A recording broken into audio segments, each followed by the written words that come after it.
Assalamualaikum warahmatullahi wabarakatuh. Perkenalkan, nama saya Muhammad Fikri Fadlur Rahman dari Teknik Informatika dengan NIM 3123101176. Dari semester 6.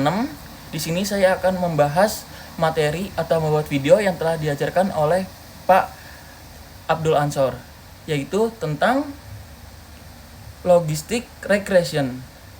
Nah, ini udah dibahas oleh Pak Abdul Ansor pada pertemuan ke-10. Jadi saya hanya membuat materi singkatnya dan dijadikan video untuk penilaian. Nah, judulnya itu logistic regression atau regresi logistik pada mata kuliah data mining. Nah, apa itu logistic regression?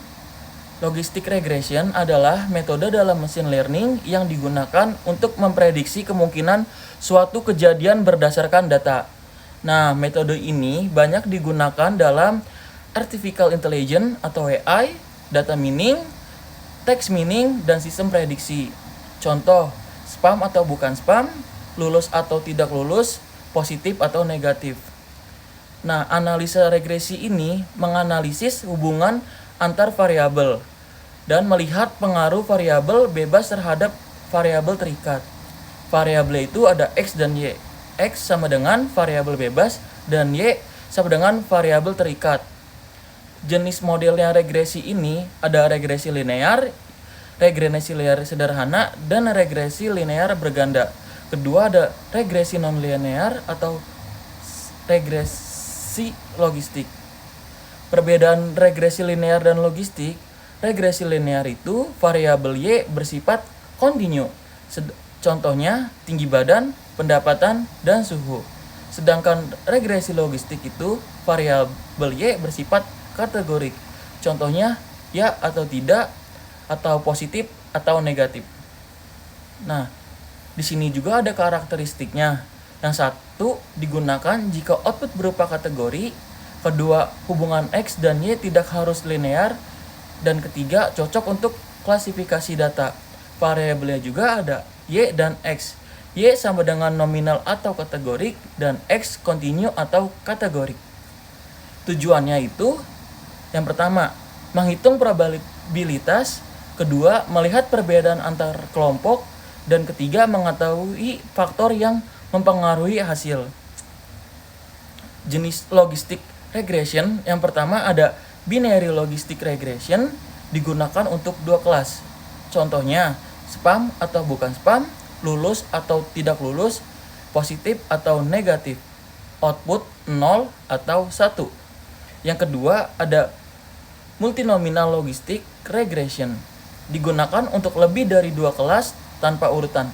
Contohnya jenis hewan, kategori berita, klasifikasi buah. Yang ketiga ada ordinal logistic regression, digunakan untuk data yang memiliki urutan atau ranking. Contohnya rendah, sedang, dan tinggi, atau sangat puas, puas, netral, dan tidak puas. Nah, konsep dasar logistic regression ini, cara kerja dasarnya, input data diproses menjadi probabilitas.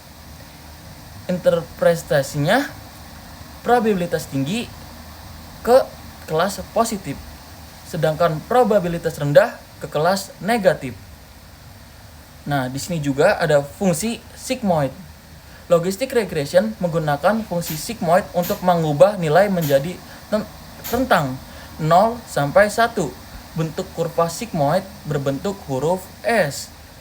Sedangkan karakteristik sigmoid yang pertama itu output berupa probabilitas.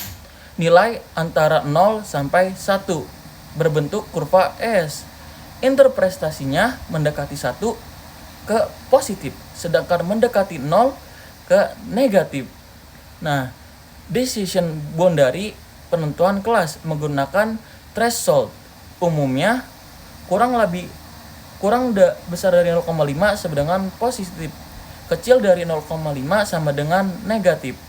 Nah, cara kerjanya logistic regression ini, tahapannya yang pertama ada menerima input data, kedua menghitung kombinasi linear, ketiga diproses dengan sigmoid, keempat menghasilkan probabilitas, kelima menentukan kelas. Nah, kelebihannya juga itu, yang pertama sederhana, kedua cepat, ketiga mudah dipahami, keempat cocok untuk text classification, dan terakhir performa baik pada dasar data linear.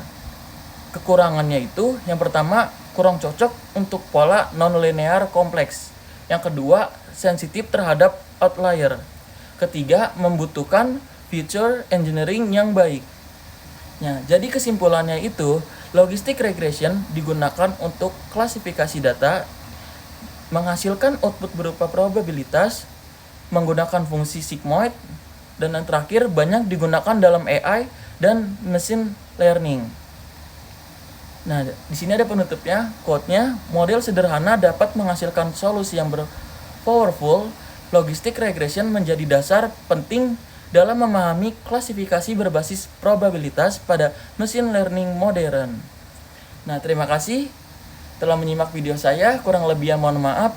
Wabillahi taufiq hidayat. Wassalamualaikum warahmatullahi wabarakatuh. Terima kasih.